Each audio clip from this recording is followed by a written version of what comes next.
हमारे चैनल के एक नए वीडियो में। आज की इस वीडियो में आप लोगों के लिए बहुत ही मेहनत करके मैं लेके आया हूँ आने वाली जो वैकेंसी है ग्रुप डी, उसके रिगार्डिंग जितना भी जानकारी है सब कुछ लेके आया हूँ। एकदम फॉर्म फिलअप से लेके आपका ज्वाइनिंग तक का जो प्रोसीजर है, क्या क्या कहाँ दिक्कत आएगा, वो सारा चीज़ आप लोगों के लिए लेके आया हूँ। तो चलिए दोस्तों, ठीक है, शुरुआत करते हैं। देखिए, ये आरआरबी ग्रुप डी होने वाला है 2024 का, ठीक है। और ये जो है कंडक्टिंग अथॉरिटी है। पहले आरआरसी कराता था रेलवे रिक्रूटमेंट सेल, लेकिन अब रेलवे रिक्रूटमेंट बोर्ड को ये जिम्मेदारी दिया गया है और ये एग्ज़ाम नेशनल लेवल का होने वाला है, ठीक है। और सिलेक्शन स्टेजेज जो हैं वो सबसे पहले सीबीटी होगा, कंप्यूटर बेस्ड टेस्ट, जिसको आप रिटन भी बोल सकते हैं। उसके बाद फिजिकल इफ़िशियंसी टेस्ट होने वाला है। उसके बाद डॉक्यूमेंट वेरिफिकेशन होगा, तब लास्ट में जाके मेडिकल। और मेडिकल से रिलेटेड हम एक बेहतरीन रिसर्च करके आप लोगों के लिए इन्फॉर्मेशन लाए हैं, जो आप लोगों को देख के दिल खुश हो जाएगा। इसलिए वीडियो को लास्ट तक देखिएगा। और अगर चैनल पर नए हैं तो मेरे चैनल को सब्सक्राइब कर लीजिए और भाई को सपोर्ट कीजिए। देखिए, एजुकेशनल क्वालिफिकेशन में बेसिक तो 10th है रहेगा ही, प्लस आईटीआई रहेगा। और आईटीआई रहेगा, और आईटीआई के बारे में अभी पूरी जानकारी नहीं दिया गया है बोर्ड के द्वारा, तो अभी कहना थोड़ा सा जो है जल्दीबाजी रहेगा कि सारे पोस्ट पर आईटीआई रहेगा या कुछ ही पोस्ट पर आईटीआई रहेगा। ये सब जो कहना अभी जल्दीबाजी हो जाएगा, ठीक है दोस्तों। वो सब क्लियर हो जाएगा नोटिफिकेशन में। इसमें एज लिमिट रहेगा आपका 18 से 33 साल पहले रहता था, लेकिन 3 साल कोरोना के कारण रिबेट दिया गया है, तो 36 साल हो जाएगा यूआर कैटेगरी के लिए। तो जो जिस कैटेगरी में है उस कैटेगरी में उनको उससे रिलेटेड जो रिलीफ मिलता था वो मिलेगा ही मिलेगा, ठीक है दोस्तों। अब एग्ज़ाम सब्जेक्ट्स में आते हैं। General science, mathematics, general intelligence and reasoning और general awareness and current affairs, इतना रहेगा। अब इसके अंदर क्या क्या रहेगा वो सारा डिटेल्स अभी चर्चा करेंगे, ठीक है। बने रहिए वीडियो में। ये तो हो गया दोस्तों सारे सब्जेक्ट्स का बात। इसमें टाइमिंग दिया जाता है 90 मिनट, ठीक है। और मोड ऑफ एग्जामिनेशन ऑनलाइन होगा। और ये लेवल 1 का 7th CPC यानी 1800 ग्रेड पे रहेगा। और इसका बेसिक पे होता है 18,000, यानी बेसिक पे 18,000 है, प्लस डीए महंगाई भत्ता, plus TA travelling allowance, plus और सब जो अलाउंस है अदर अलाउंस, ये करके आप लोगों को पेमेंट, जो भी जिनका सिलेक्शन होगा उनको पेमेंट दिया जाएगा। और नेगेटिव मार्किंग की बात करते हैं तो नेगेटिव मार्किंग 1/3 है, यानी इसका मतलब हो गया अगर आप 3 क्वेश्चन गलत कर देते हैं तो 1 सही का माइनस हो जाएगा, ठीक है। तो दोस्तों, इस ग्रुप डी 2024 के नोटिफिकेशन का जो चर्चा है वो बहुत दिनों से हो रहा है, लेकिन इसका एक्सपेक्टेड है कि अक्टूबर से दिसंबर के बीच में जो है आपको नोटिफिकेशन दे दिया जाएगा। और अप्लाई करने के लिए कैंडिडेट जो है उसी समय जब नोटिफिकेशन आएगा उसके बाद फॉर्म आएगा, उसके बाद आप लोगों को जो है डेट दिया जाएगा कि इतने से इतने के बीच में आप फॉर्म भर सकते हैं, ठीक है। और जो जो कैंडिडेट एलिजिबल होंगे उनके लिए ये अपना एलिजिबिलिटी जो प्रिस्क्राइब्ड रहेगा वो उसके अकॉर्डिंग आप लोगों को फॉर्म भरने के लिए दिया जाएगा। और इसका चार्जेज रहेगा 500 रुपया, और 250 रुपया रहेगा आपको इकोनॉमिकली बैकवर्ड क्लास और एक सर्विसमैन। ये सब जो भी है ये सब डिटेल्स फिर से एक बार अभी बताया जाएगा, ठीक है, आने के बाद। और ये सीबीटी रहेगा, वो तो पहले हम लोग चर्चा कर ही चुके हैं दोस्तों। ये ओबीसी कैटेगरी के लिए पार्शियली रिफंडेबल फ़ी रहेगा, whereas PWD, female, transgender and एक सर्विसमैन माइनॉरिटी, ये जो फ़ी रिफंड होता है उसके बारे में है, ठीक है। देखिए, जैसा कि यहाँ दिया जा रहा है कि कौन कौन से पोस्ट पर मतलब रिक्रूटमेंट होगा। देखिए, आपका track maintainer, grade 4 helper, assistant in various technical department, electrical, mechanical, SNT department, assistant pointsman, सबसे चहेता पोस्ट यही है। Level 1 post in other department of Indian railways, ठीक है। और 18 से 33 प्लस 3 ईयर्स, 36 साल हो गया।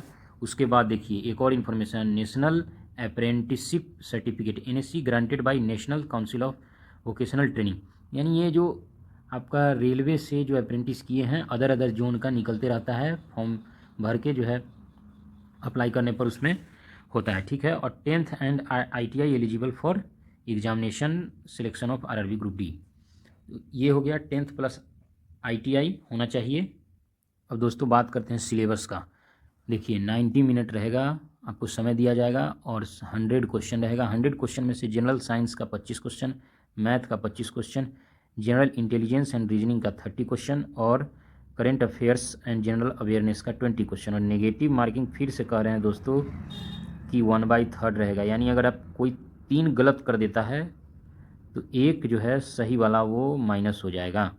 ये है 1/3 नेगेटिव मार्किंग का मीनिंग। अब दोस्तों मैथ के सिलेबस की बात करते हैं। Number system, percentage. Number system बहुत ही इंपॉर्टेंट चैप्टर है, इससे बहुत सारा क्वेश्चन रहता है। Board mass, LCM, HCF, simple and compound interest, algebra, profit and loss. अभी इसमें बहुत सारा नहीं है। टाइम एंड डिस्टेंस हो गया, टाइम एंड वर्क हो गया, मतलब मैथ का टोटल सिलेबस जो एक होता है स्टैंडर्ड टाइप वो रहेगा ही रहेगा, ठीक है। रीजनिंग, मतलब रीजनिंग बोल दिए तो सारा आ गया, ठीक है। और physics, chemistry and life science of CBSE 10th level का रहेगा, ठीक है। लेकिन इसमें ज़्यादा इंपॉर्टेंट आपका फिजिक्स और बायोलॉजी है। केमिस्ट्री थोड़ा सा कम भी रहेगा।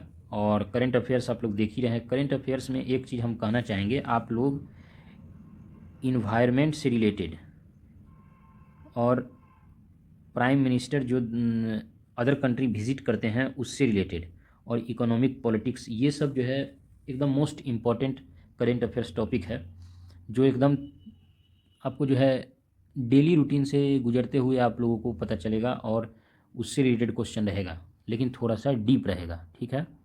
अब दोस्तों मान के चलना है कि आप लोगों ने सीबीटी दिया है और आप लोगों का सिलेक्शन हो गया है, ठीक है, फील कीजिए।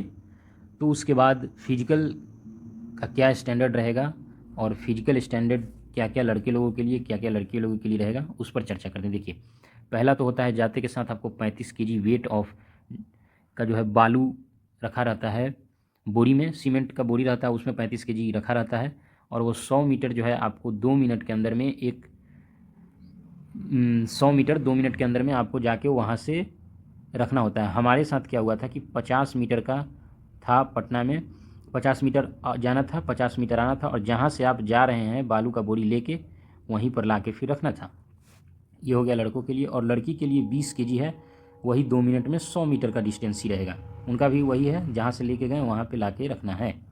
और उसके बाद अब दोस्तों 1000 मीटर का जो डिस्टेंस है वो आपको 4 मिनट और 15 सेकेंड में कवर करना होगा, उसके अंदर आना होगा। 4 मिनट 15.02 भी हो गया, माइक्रो सेकेंड भी, तो आपको डिस्क्वालीफाइड कर दिया जाएगा। वहीं लड़की के लिए है कि 1000 डिस्टेंस जो है 5 मिनट और 40 सेकेंड्स के लिए उन लोगों को समय दिया गया है, ठीक है।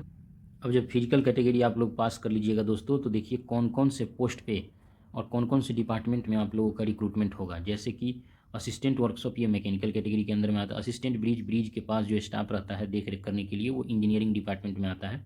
असिस्टेंट CNW ये शेड में दिया जाता है या फिर किसी स्टेशन के अंतर्गत आपको जो है वैगन को देख रेख या कुछ त्रुटि आ गया तो उसमें कार्य करने के लिए लगाया जाता है, तो ये मैकेनिकल के लिए आता है, मैकेनिकल डिपार्टमेंट में के अंदर आता है, ठीक है। असिस्टेंट डिपोट, ये स्टोर में रहते हैं, तो ये इनका अलग ही एक डिपार्टमेंट है। लोको शेड मैकेनिकल के अंदर में आता है। लोको शेड इलेक्ट्रिकल में तो इलेक्ट्रिकल डिपार्टमेंट में आएंगे। असिस्टेंट ऑपरेशन इलेक्ट्रिकल, ठीक है। और ये देखिए पॉइंट्समैन पोस्ट जिस पे हम कार्यरत हैं, ये ट्रैफिक के अंदर में आता है।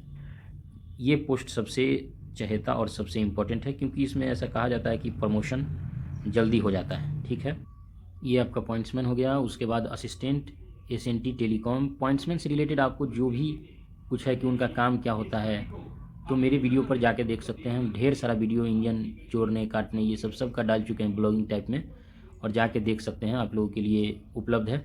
और ट्रैकमैन, असिस्टेंट ट्रैकमैन, ये देखिए इंजीनियरिंग डिपार्टमेंट में आते हैं। TLAC इलेक्ट्रिकल, ये पहले क्या होता था कि ट्रेन के साथ साथ जाते थे और आते थे, एक तरीके से मेंटेनेंस करने, कहीं कुछ त्रुटि आ गया तो उसमें जो है आपको ये मिल जाते हैं और ठीक करते एसी या फिर कहीं पे चार्जिंग का सॉकेट अगर ख़राब है तो वो कंप्लेन करने पे ये लोग ठीक कर देते थे।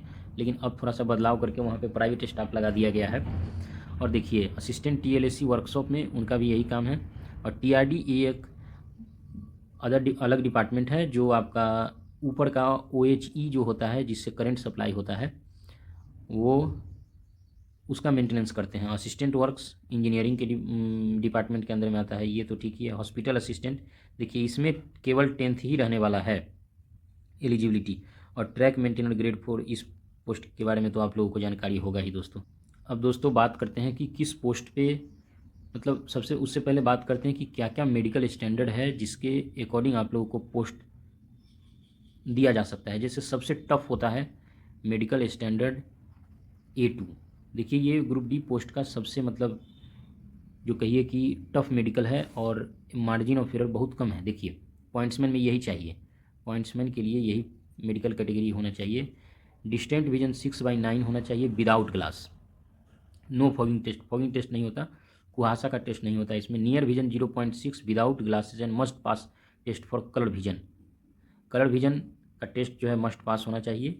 ये दो ज़्यादा इंपॉर्टेंट है 6/9 और कलर विजन का, ठीक है। और A3 मेडिकल कैटेगरी जो है इसमें सब कुछ तो सेम है, लेकिन पावर ऑफ लेंस जो है वो 2 डायोप्टर से ज़्यादा नहीं होना चाहिए। और जैसा कि क्या बोलते हैं, कलर विजन टेस्ट पास होना रेलवे में बहुत ज़रूरी है। फिर दोस्तों आता है B1 मेडिकल कैटेगरी। इसमें विज़न जो है 6/9 से 6/12 होना चाहिए विथ और विदाउट। B2 मेडिकल कैटेगरी ये सब ज़्यादा इंपॉर्टेंट नहीं है, इंपॉर्टेंट A2 और जो A3 था वो था, ठीक है। और एक C1 मेडिकल कैटेगरी होता है और एक C2 होता है। ये सब जो है कम इम्पॉर्टेंट पोस्ट के लिए मेडिकल कैटेगरी है, जो बहुत ही कम लड़कों में ये देखने को मिलेगा। अधिकतर तो A2 वाले ही होंगे। अब देखिए दोस्तों, असिस्टेंट वर्कशॉप में अगर आप C1 मेडिकल कैटेगरी है और मार्क्स आपका अच्छा है तो आपको असिस्टेंट वर्कशॉप में दिया जाएगा। डिपार्टमेंट उसका मैकेनिकल है। असिस्टेंट ब्रिज के लिए B1 मेडिकल कैटेगरी चाहिए। असिस्टेंट CNW के लिए B1 चाहिए। तो ये सब तो मिनिमल मेडिकल कैटेगरी के अंडर में आता है। सबसे स्टैंडर्ड मेडिकल कैटेगरी होता है A2 ग्रुप डी पोस्ट के लिए। जो पॉइंट्समैन के पोस्ट पर अगर जाना चाहते हैं तो आपका मेडिकल कैटेगरी A2 होना बहुत ही आवश्यक है। अब देखिए दोस्तों, ये वही है डिपार्टमेंट और मेडिकल कैटेगरी जो भी है। आते हैं अब बात करते हैं पॉइंट्समैन में। देखिए ट्रैफिक के अंदर में आता है और A2 मेडिकल कैटेगरी होना ही चाहिए। और अगर A2 नहीं है तो उन लोगों को पॉइंट्समैन पोस्ट पर नहीं दिया जा सकता है, क्योंकि बहुत ही रिस्की जॉब है और सेफ्टी से रिलेटेड पोस्ट है। सेफ्टी कैटेगरी के अंदर में ये आता है, इसीलिए A2 मेडिकल कैटेगरी होना चाहिए। उसके बाद सब नॉर्मल ही है। SNT में B1 चाहिए। B1 मेडिकल कैटेगरी बहुत ही लो मेडिकल कैटेगरी होता है। देखिए दोस्तों, अब फिर मैकेनिकल डीजल शेड वगैरह में ये सब हो गया। ये सारा तो मेडिकल कैटेगरी का चर्चा है और ये पॉइंट्स मैंने आपको बताए ही हम।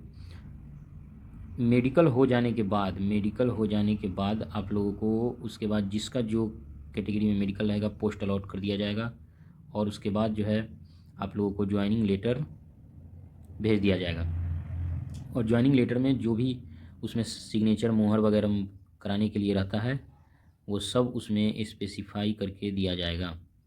ठीक है दोस्तों, तो वीडियो अच्छा लगा होगा तो चैनल को सब्सक्राइब कर लीजिएगा और ऐसे ही इन्फॉर्मेटिव वीडियो हम लाते रहेंगे, आप लोगों को जानकारी देते रहेंगे। ठीक है दोस्तों, धन्यवाद। जय हिंद, जय भारत।